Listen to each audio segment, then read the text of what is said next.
Adapun sholat Idul Fitri dan Idul Adha hukumnya sunnah muakkadah. Terus, sholat Id berjamaah itu lebih utama daripada sholat Id sendirian. Kemudian sholat Id juga tetap disyariatkan untuk wanita, untuk musafir, dan untuk anak kecil. Semuanya disuruh ke lapangan.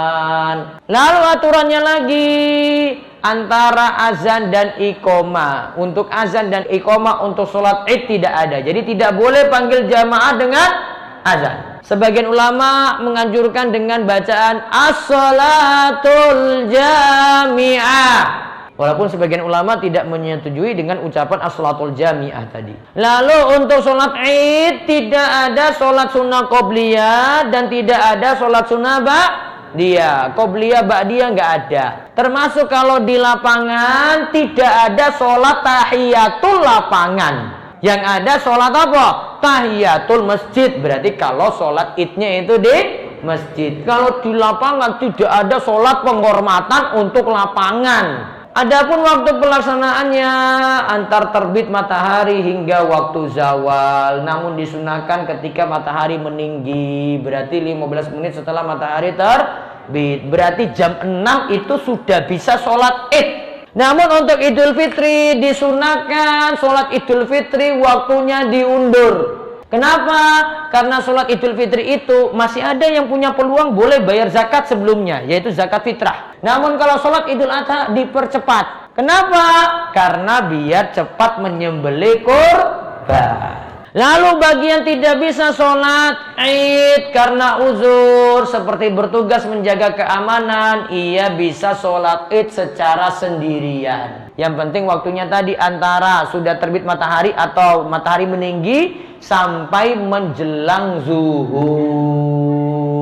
Berarti bagi petugas keamanan, Pak Polisi ya, dia boleh mengerjakan sholat Id. Mungkin jam 9 dia kerjakan walaupun sendirian.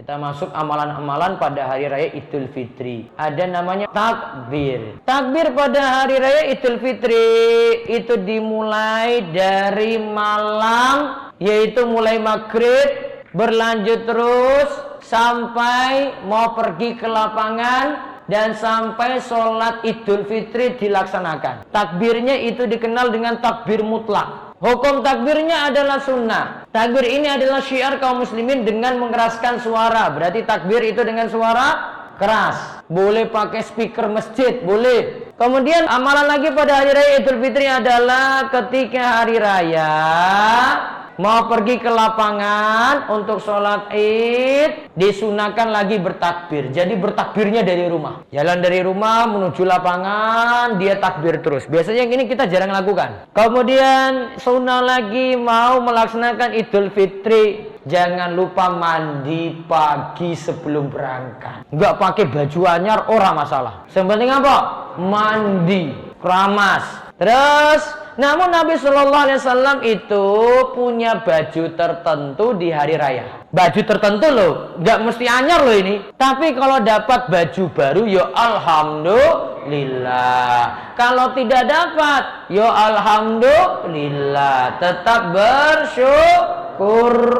Lalu anjuran lagi mau pergi sholat Id, jangan lupa sarapan pagi. Kenapa? Biar tidak dikira hari itu puasa. Namun kalau Idul Adha disunahkan tidak makan dulu. Biar apa? Pulang bisa menyantap daging kurban dengan lahap. Kalau wis disembelih.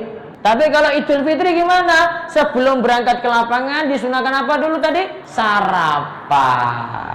Lalu ketika pergi dan pulang sunahnya lagi lewat jalan yang berbeda. Dia misalnya perginya lewat jalan yang kanan, pulangnya lewat jalan yang kiri. Atau dia lewat jalan yang ini, dia muter lewat jalan yang lain. Kalau bisa. Kalau tidak bisa jalannya ya cuma itu saja, ya wes, nggak usah muter-muter jauh-jauh.